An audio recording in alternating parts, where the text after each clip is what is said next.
ఈ Johnny master వ్యవహారంలో ఇంకొక విషయం వెలుగులోకి వచ్చింది.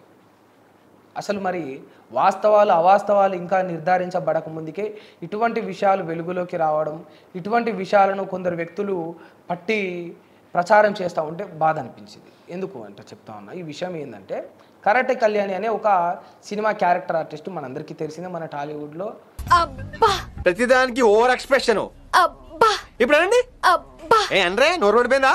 ఆ అబ్బా అనే కరాటే కళ్యాణి రీసెంట్గా ఏమన్నదంటే జానీ మాస్టర్ది లవ్ జిహాద్ నినాదమే అని అనింది. ఎందుకు అంటే ఎవరైతే ఈ అమ్మాయి ఈ విక్టిమ్ ఉన్నారో, ఈ బాధితురాలు జానీ మాస్టర్ లైంగిక వేధింపులు జరిపిందన్న ఈ కొరియోగ్రాఫర్ ఈ విక్టిమ్ ఉన్నారో, తను ఏ రకమైన అంశాన్ని బయటకు చెప్పిందంటే తనని మతం మారమని ఫోర్స్ చేశాడు, మతం మారితే తనని పెళ్లి చేసుకుంటానని చెప్పేసి తనని ఒత్తిడికి కూడా గురి చేశాడని చెప్పి తను చెప్పడం జరిగింది, తను ఆరోపించడం జరిగింది. మరి ఇది వాస్తవమా అవాస్తవమా, అసలు జానీ మాస్టర్ తనని వేధించిండా లేదా అనేదే నిర్ధారించబడలేదు. అందులో ఇది ఒక చిన్న అంశం, మతం మారమని ఫోర్స్ చేసిండు అనేది.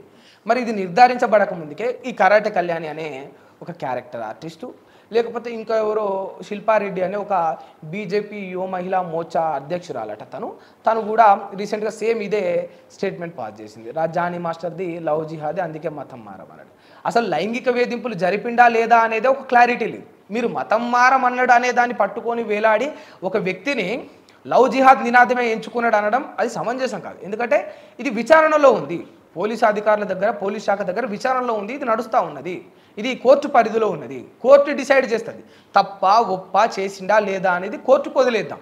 మనము న్యాయము అన్యాయం నిర్ధారించబడక ముందుకే, తప్పు ఒప్పులు నిర్ధారించబడక ముందుకే మనమే న్యాయాధికారులం అయిపోతే, మనమే న్యాయవాదులం అయిపోతే, మనమే న్యాయమూర్తులం అయిపోతే ఇండియాకి ఇంతకంటే దౌర్భాగ్యం ఇంకోటి ఉండదు, ఇండియాకి ఇంతకంటే దరిద్రం ఒకటి ఉండదు.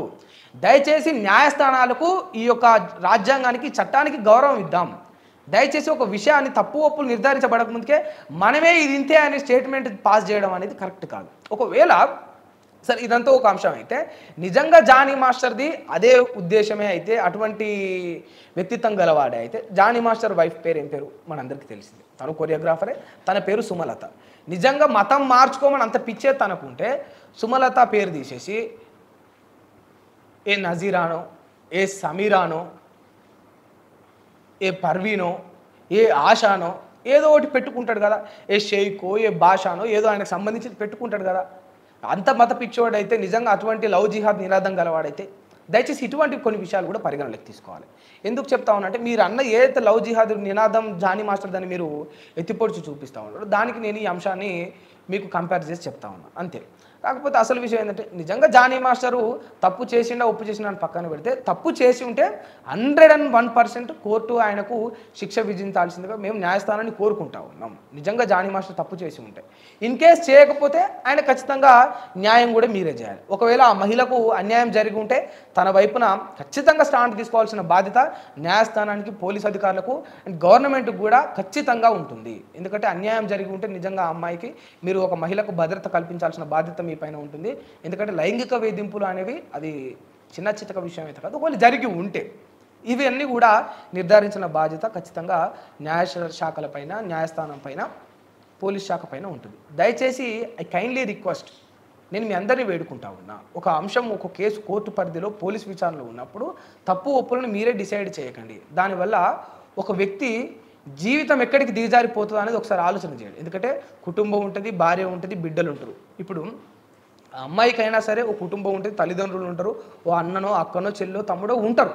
ఇటువంటి వ్యవహారం వల్ల అన్నీ కూడా ఉంటాయి. వాటన్నిటిని పరిగణలో పెట్టుకొని న్యాయస్థానానికి వదిలేయండి.